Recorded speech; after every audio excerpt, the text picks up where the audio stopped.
sick. Dude, that guitar sounds rad. Thanks, man. Fuck yeah. Dude, we are hanging with Chris Wiseman over here at Defender of the Riff. How you doing, buddy? I'm great, man. How are you? I'm pretty good. It's a lovely day here at the city of Aftershock. Have you had a chance to check out the grounds? Yeah. I say city. The whole thing. Yeah, it's vast. It's huge. It's vast and it's a hot day. It's a real hot day. But hot days are good for hot licks and hot riffs, That's right? right. Yeah. Well, welcome to Defender the Riff. This show's all about the real shit, the good shit. Why we're holding guitars, why we're, give up any sense of normality in real life to, live with doing this for a living. There's way easier career paths to choose, but we're both here for a reason, so I like to dig into that on this show. Let's just hop right into it. I know you're kind of like the Renaissance man when it comes to metal and riffing. You're in hella bands. You're in some of the biggest bands in the deathcore world. You're known for your production efforts. You got a studio, writing, recording, engineering. Do it all. So I want to, jump in with that. Tell me about falling in love with this and deciding to get your hands really dirty in all areas of it. Yeah. So I guess Metallica, started, was the pinnacle of influence from metal, but it was Guitar Hero 3 that really put me on to the genre of music as a whole and playing that. So that got me started on guitar. And yeah, up to that point in my life, there wasn't really anything I enjoyed quite as much. At least nothing productive, that's not a video game or something like that. Right. How old were you when, was that the Metallica, Guitar Hero Metallica? Was that? It was a little before that, Guitar Hero 3, but I got that one too. Yeah. So this was 2008. So was music a fixture in your household at all? Yeah, Yeah. Yeah. My parents are both musicians. Sick. Mostly classical type stuff. My mom plays violin. My dad plays the big bass. Cool. And yeah, I started on piano. And was trotting along with it, but it was really guitar that was the most fun for me, I think. Yeah, learning classical pieces on piano, definitely there's something to be said about Yeah. that. But as a kid, discovering those riffs and, must have been a game changer. I love that Guitar Heroes, the entrance as well, I think that's something really unique to people in our age group. Yeah. It's that we could discover music through video games. You talk to old school guitar guys and they're like, oh, well, music was everywhere, it was on the radio and movies and stuff. But for guys like us, I feel like there's a whole generation of guitar players that really learned everything they know about metal guitar from video games, straight up. I think so. Yeah, man. So you kind of, the gateway drug, Metallica, like everyone. Is that when you get your first guitar and kind of leave piano behind? Yeah. Yeah, 2008, I grab a Squier Strat. It's one of the cheapest guitars you can get. In a Line 6 Spider 3 combo amp. Still a sick amp to this day? Yeah, 15 watt, something like that. And yeah, I picked that up right away and totally into it, learning as much songs from Guitar Hero and Metallica as I can. Yeah. A couple riffs here and there. So some of the favorites, we'll say My Curse, that's on guitar.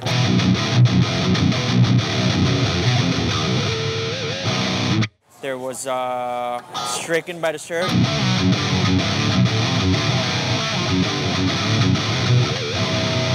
Another good one. Gosh, what else does that have?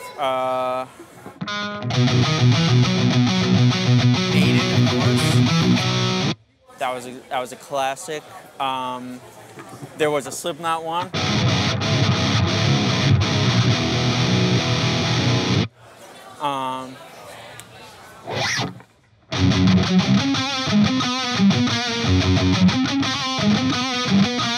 Another good one. So yeah, just a lot of great songs in that game. It's aside from the Slayer and the Maiden there, those are all drop tuning riffs. Was it the drop stuff that really grabbed you right away? Were you kind of into that heavier sounding guitar stuff? I think I was, yeah. Kill Switch and Disturbed, yeah, the drop stuff. Obviously the power chords are just all right there. You don't have to do all the crazy moving around as much. And yeah, you just tune a little lower, sound a little chunkier. So yeah, I always thought that was cool. Yeah, it's true. When you're first learning guitar, it's a lot easier to think about borrowing one fret at a time to do the chords, exactly. So you're learning all these riffs, you're kind of playing them on a plastic video game controller and then transitioning to learning them on a real guitar. Obviously, you have the musical background from home. When do you start putting together bands and jamming with other people? So that took about 2 years. I started attempting to, and I played with some other people, kind of just on like summer music courses type thing. But I made my own first band. It was like about 2 years later. We were called Fall Into the Undead. That was my first band's name. Cool. Some blend of metalcore, deathcore. The band we probably wanted to emulate most was called As Blood Runs Black. They had riffs like...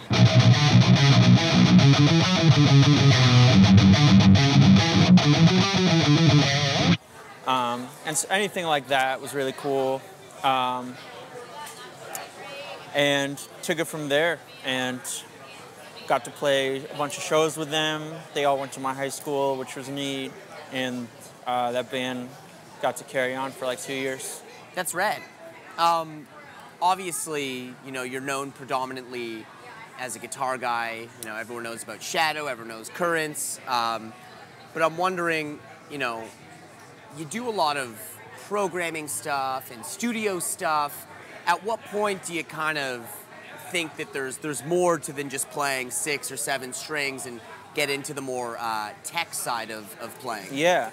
So, and there's other people like Machine, the producer, with the exact same story, where the reason they got into recording is they just wanted to record themselves to write their songs. And that's the only reason I did it, was I wanted to get my songs down in a tangible format instead of me just doing a voice recording or filming myself. I wanted to put drums to it, like program drums. Yeah. I wanted to know what the layers would sound like on top of each other. So all that was very important to me. And eventually I got to do it for other people, and I was like final tracking for my own albums after doing it for a while. So it almost starts as like a necessity, right? Like you want to be like a self-sufficient musician, put together your own demos, you kind of got to learn the ropes. Yeah, exactly. That's awesome. And what about the like, you know, it's one thing to learn how Pro Tools works and be able to record multiple tracks or learn a drum machine. It's another to get into the like orchestration part of it, and you know the type of programming that you've done for your own band and other bands. Yeah. Like you really started to dig into that. Is so much that you know you offer your services to other bands. Like was that just like snowball effect or? Yeah, it definitely started as I just wanted, you know, music to be a full-time thing for me. Yeah. And what could I possibly do that would be worth something to other people? So it started as just, I'm going to track your band, really just guitars and bass, and then MIDI out anything that goes on top of it, and someone else will mix it. And that was like kind of the first service I offered. But whenever I do that, a lot of bands didn't come in with full songs, so I would like be writing their songs with them.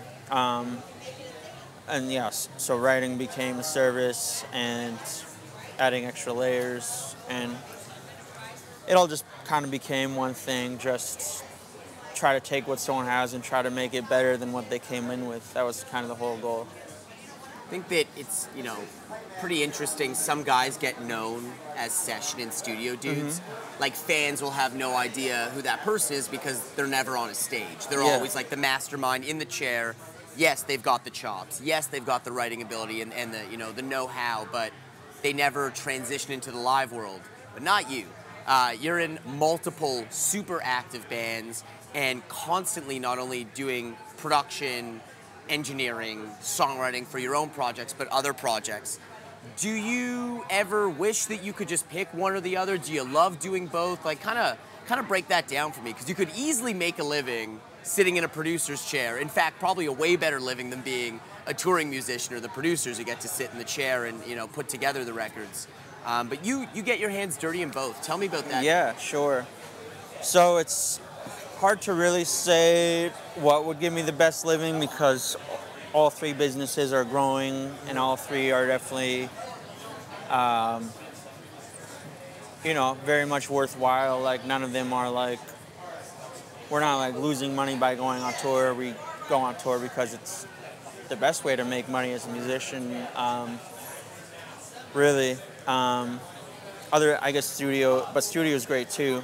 And studio really fills in that time at home. I think about being studio only, but I don't know if that would be as much fun or if I could leave as much of a legacy in that way. And that's kind of important to me, is not living in regret things I could have done or stuff like that. So yeah, I'm taking everything as far as it can go. And yeah, it's definitely challenging to keep everything growing and not just drop off of one. But because everything's going the way it is, I don't feel like I should drop anything. Right. If that makes sense. No, of course it does. I mean, it's great to be busy, but studio, tours are long and studio time is demanding. So to balance the two is not always the easiest. But as you say, you don't want to give up the fun element of being on the road, because you are on the road a lot. I mean, you guys were just in Australia. I know you announced a Euro tour this week. What is it about being on tour that makes it worthwhile to you? I know you say it's fun, but elaborate on that for me, because you're in high demand in the studio. You come off as very humble, but I know, man, you got your hands in lots of projects. You could just be at home right now working in the studio, but there's something that keeps putting you on the road and a lot. Yeah. I mean, there's definitely something nice about being in a band that has music that a lot of people enjoy and being able to play it for them. And as a fan of music, seeing Metallica or Slipknot live, it's that's a goal of mine to be somewhere close to what that's like, to just have the biggest, best performances I can. And yeah, in my head, that's just the dream, that's the goal. So yeah, it's not all about playing it safe, I guess. It's good to... So far, there's no reason why these things aren't attainable, because I'm seeing newer bands achieve it, and we're starting to grow at close to the rate that those bands are growing. So I don't think I would want to give up if I'm approaching that goal, I love that, to be goal-oriented and exactly, have a clear idea of what you want to do. It's really, it's really admirable. And I think it's interesting you point out you see younger bands growing at that rate. I mean, I think in this conversation, the elephant in the room is that, let's use Metallica as the example because they keep coming up. These guys are getting up there in age. Yeah. They've put out a lot of records. They've toured a lot. They can't continue to be this active forever. There will be, and they will leave a massive void in the live music world for those younger bands. Absolutely. I guess that's got to be somewhat motivating to know that the throne in your lifetime, that throne will open up. Yeah. It's hard to even know what that looks like, because it's hard to imagine anyone ever comparing to that band. So yeah, there will be a void, and it will just be different, because everyone sounds different now. Everyone's got different styles of songs and stuff, so it's hard to know what that'll look like. Something else I wanted to touch on with you, you understand the live playing side of it and the studio side of it, obviously, because of what we just talked about. But the business side of it, you also have quite a strong understanding of it because of the way that Shadow has done their career, which is a predominantly independent way of doing it. Tell me about, we've talked about getting your hands dirty in the studio and live. Tell me about the business side of it. Sure. Is it helpful to understand how everything's going? Some people like to be hands-off. They don't want to have to worry about business. They just want to be artistic. But not you guys. You guys really like to be involved on all levels. Yeah, I definitely see the benefit of being completely artistic focused, because maybe your songs do come out better that way. In a perfect world, two different people would be doing business and music writing. It didn't work out that way for me. I'm kind of doing a lot of both. But yeah, I think it's important to know how it's going because it's my livelihood.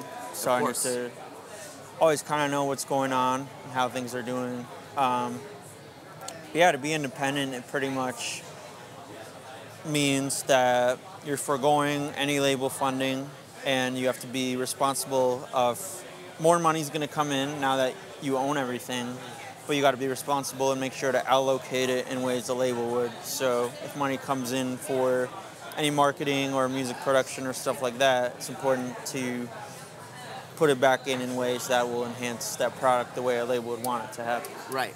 Yeah, I mean, because you don't have the benefit of the massive advance from a label when you're doing things independently, you kind of got to allocate that money yourself. Exactly. And the money that comes in is probably greater than the advance they would have given you, because their advance is more based on the money they think they'll make from you, and then try to give it a little below that because it has to be something in it for them too, because they are a business that needs to profit as well, you know? Of course.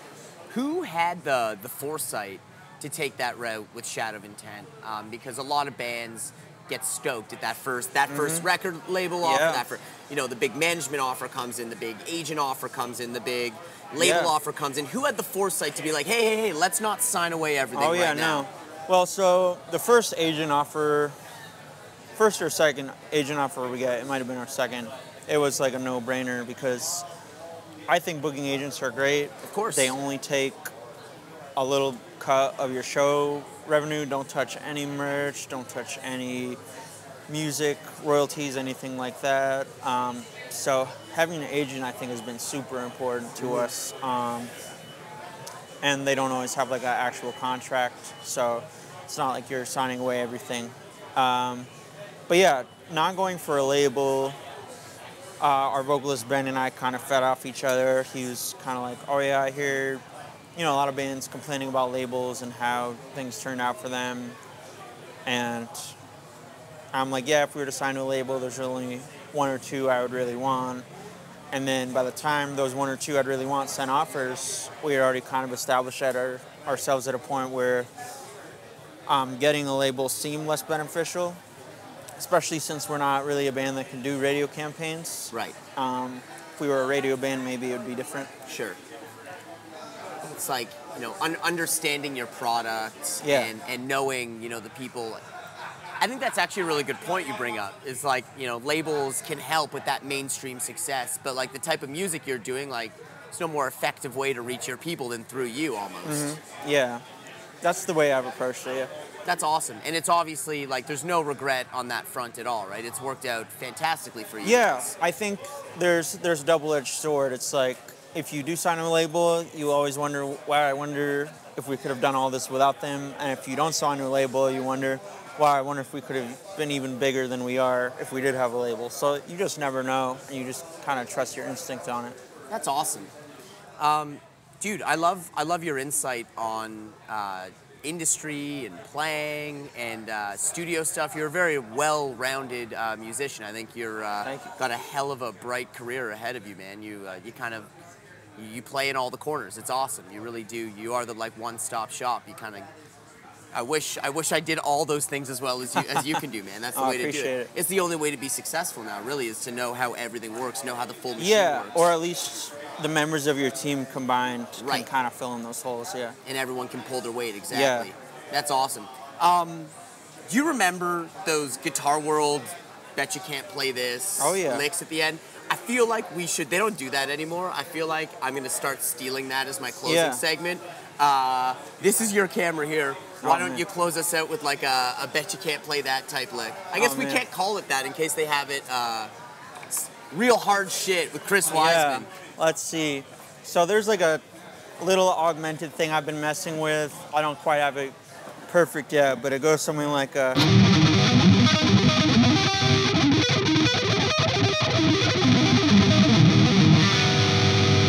something like that. And then there's one other thing we have in our song Monsters that's just kind of, it's a fun time. It goes like...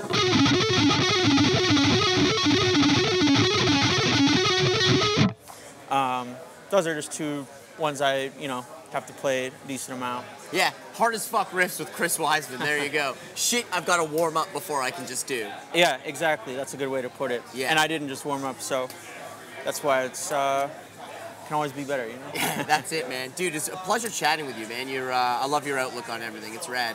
Hope, I wish you nothing but the best. I appreciate that. Fuck yeah, brother. Catch you soon. Yeah, man. Catch you soon.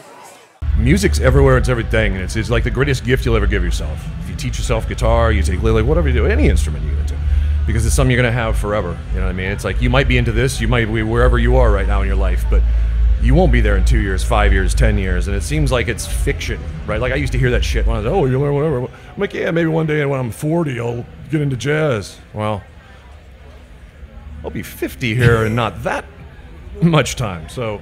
You know, and I still haven't got into jazz because I got more headbanging to do. But yeah, I haven't seen you start your jazz side project yet. No, I haven't even started practicing. No, I got a long way. It's, I don't know.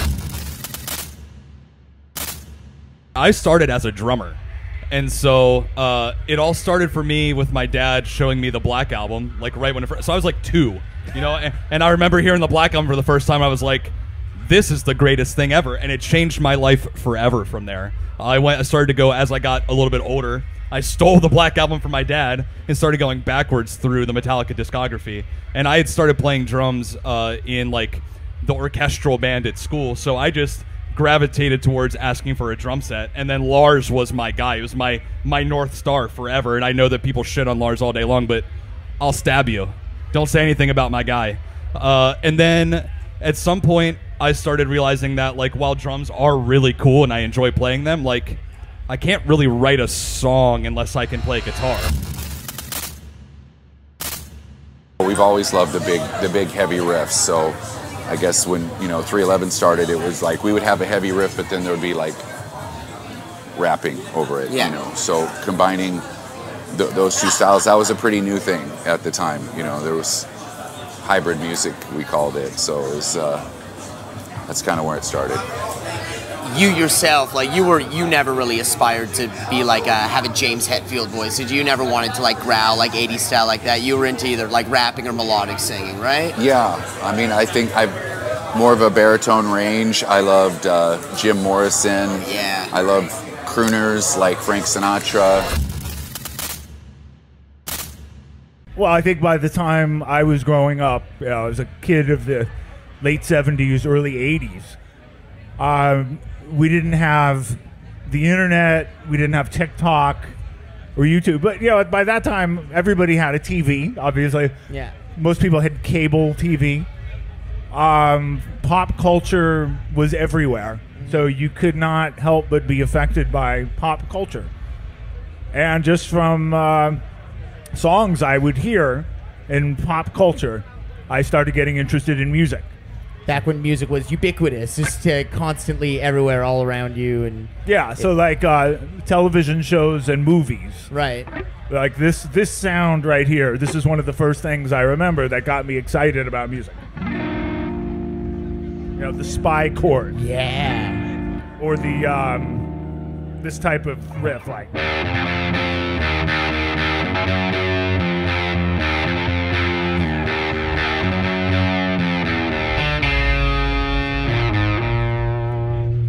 Legendary.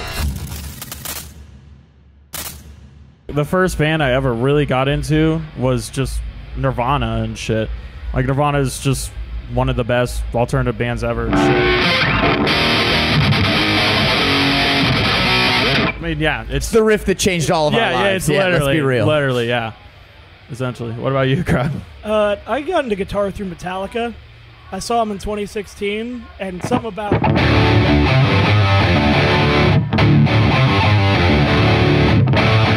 That kind of strikes you. Yeah, you like that low tuning Metallica. Yeah, that D shit. If an international band comes to your city, like you go and see them, like, and I feel like, I guess it's still like that now. I feel like, but now that we're a lot older, it's, you know, you see it from like the other side of like where the band coming to their city, and they, you know, we get to meet fans now that go like, you know, I've waited so long for you to come to my city, and you know, just so happy you're here. And that was just us when we were 15, 16 years old, going to see bands. And it feels really cool now because we're in the position to bring our favorite international bands to our home and showcase them to our peers our family, our friends, like we were seeing these bands when we were that age. So it feels cool to bring people out to Australia. Very full circle. Yeah.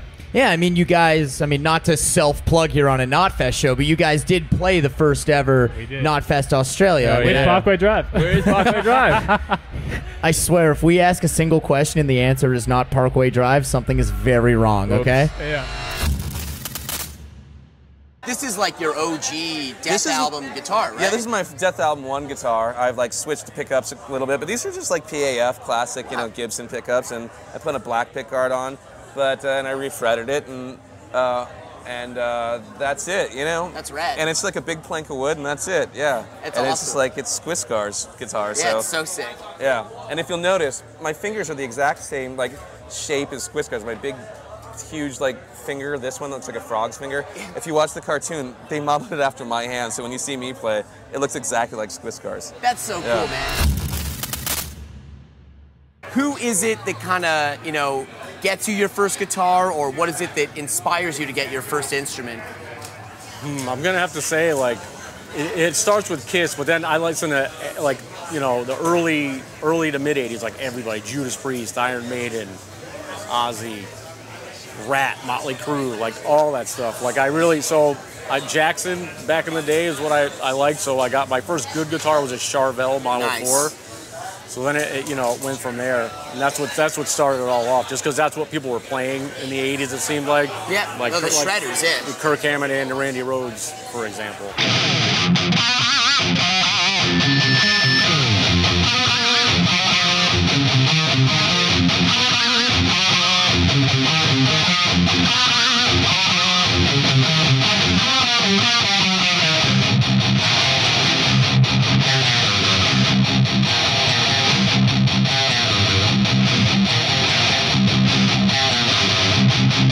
Do you like Down to Nothing? Yeah, that shit rules. Yeah, there's that one song, that straight edge song, Smash It.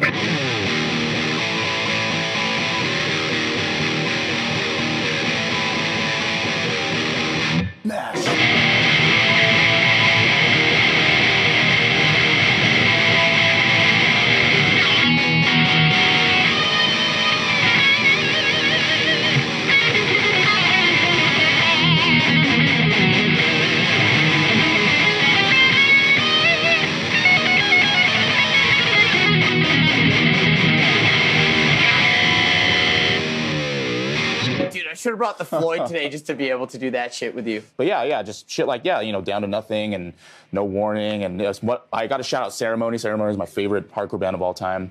Very legendary. Yes.